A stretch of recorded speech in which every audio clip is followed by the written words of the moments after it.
औज़ुबिल्लाहिमिनश्शैतानिर्रजीम बिस्मिल्लाहिर्रहमानिर्रहीम। अस्सलाम वालेकुम स्टूडेंट्स। जुमात सोम से मैं आपकी उर्दू की टीचर। दिन मंगल, तारीख़ 14 जुलाई 2020, सबक नंबर 4 हज़रत मोहम्मद सल्लल्लाहु अलैहि वसल्लम की ईमानदारी आज हम पढ़ेंगे। इसके बुक से क्वेश्चन करेंगे। जी तो किताब सबक नंबर 4 हज़रत मोहम्मद सल्लल्लाहु अलैहि वसल्लम की ईमानदारी, सफ़ा नंबर 15, सवाल नंबर 3 हम करेंगे। सबक के मुताबिक खाली जगह पुर करें। नंबर 1, आप सल्लल्लाहु अलैहि वसल्लम में डैश की खूबी बचपन से ही मौजूद थी। चूँकि आपको अमीन और सादिक और अमीन का लक़ब मिला था, इसलिए आप में ईमानदारी की खूबी बचपन से ही मौजूद थी। आप सल्लल्लाहु अलैहि वसल्लम में ईमानदारी की खूबी बचपन से ही मौजूद थी। सवाल नंबर 2, आप सल्लल्लाहु अलैहि वसल्लम बकरियों की हिफाजत करते और उन पर डैश देते। आप सल्लल्लाहु अलैहि वसल्लम बाकी बच्चों की तरह खेल कूद में मसरूफ़ नहीं हो जाते थे, बल्कि बकरियों की हिफाजत करते और उन पर पहरा देते थे। आप सल्लल्लाहु अलैहि वसल्लम बकरियों की हिफाजत करते और उन पर पहरा देते। नंबर 3, आप सल्लल्लाहु अलैहि वसल्लम डैश से ही हज़रत अबू तालिब का तिजारत में हाथ बटाते थे। आप सल्लल्लाहु अलैहि वसल्लम कम सनी से ही, कम सनी का मतलब है बचपन से ही, छोटे थे जब आप, तभी से कम सनी से ही हज़रत अबू तालिब का तिजारत में हाथ बटाते थे। नंबर 4, ऐलान नबूवत से पहले आप भी लोग आप सल्लल्लाहु अलैहि वसल्लम की ईमानतदारी के डैश थे।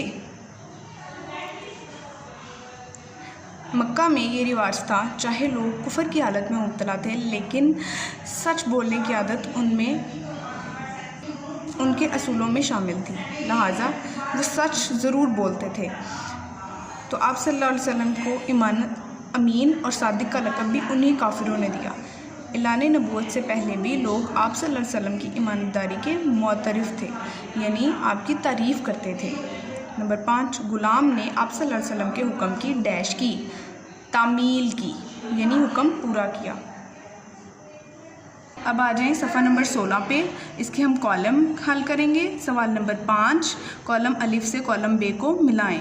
आप बचपन से में अरब के दूसरे बच्चों की तरह खेल कूद और शरारतों में मसरूफ़ हो जाते, उन पर पहरा देते, बकरियां चराया करते थे और वापसी पर उसके मालिक के हवाले करते। जी तो आप अपने बचपन में अरब के दूसरे बच्चों की तरह बकरियां चराया करते थे। नंबर 2, बकरियां चराने के दौरान बाकी बच्चे खेल कूद में और शरारतों में मसरूफ़ हो जाते और उन पर पहरा देते, बकरियां चराया करते और वापसी पर उसके मालिक के हवाले कर देते। इनमें से ये है कि बकरियां चराने के दौरान बाकी बच्चे खेल कूद और शरारतों में मसरूफ़ हो जाते, इसको मिला दें। नंबर 3, आप सल्लल्लाहु अलैहि वसल्लम बकरियों की हिफाजत करते, खेल कूद और शरारतों में मसरूफ़ हो जाते, उन पर पहरा देते, बकरियां चराया करते थे और वापसी पर उसके मालिक के हवाले कर देते। इनमें से ये होगा कि आप सल्लल्लाहु अलैहि वसल्लम बकरियों की हिफाजत करते और उन पर पहरा देते। आगे है, आप हर बकरी की गिनती करते और वापसी पर उसके मालिक के हवाले करते। जी तो आगे है हमारा सफ़ा नंबर 16 पर ही ग्रामर का हिस्सा। हमने फ़ेल, यानी फ़ेल कहते हैं ज़माने को, किसी भी ज़माने की बात की जाए, किसी भी काम के गुज़रे हुए ज़माने में बात हो रही हो तो उसे फ़ेल माजी कहते हैं। 3 फ़ेल हम यहाँ पर पढ़ेंगे, फ़ेल माजी, फ़ेल हाल, फ़ेल मुस्तक़बिल।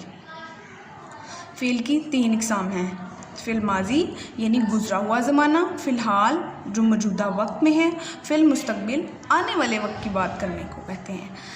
तो फ़ेल माजी का है किसी भी काम के गुज़रे हुए ज़माने में बात हो रही हो तो उसे फ़ेल माजी कहते हैं, यानी जो बात गुज़र गई, जो काम गुज़र गया, जो वक्त गुज़र गया, उसको फ़ेल माजी कहेंगे। मौजूदा ज़माने में बात हो रही हो तो फ़िलहाल यानी मौजूदा वक्त की बात हो, मौजूदा वक्त का काम हो तो उसको फ़ेल हाल कहते हैं।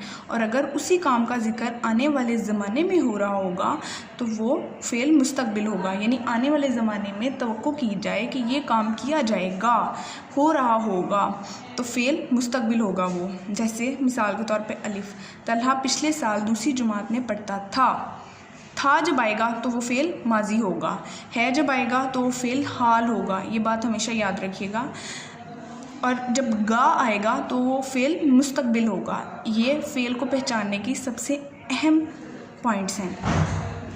बे तलहा अब तीसरी जुमात में जीम तलहा अगले साल चौथी जुमात में पढ़ेगा।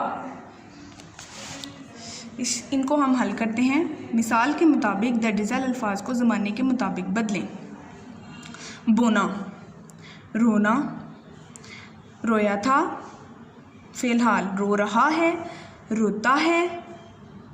रो रहा है मतलब अभी काम जारी है, और रोता है यानी ये फ़िलहाल में ये काम करता है। फ़िल मुस्तकबिल रोएगा। धोना फ़िल माजी, धोया था यानी था। फ़िलहाल धो रहा है, धोता है। फ़िल मुस्तकबिल धोएगा। पकड़ना अल्फाज, फ़िल माजी पकड़ा था, फ़िलहाल पकड़ रहा है, पकड़ता है।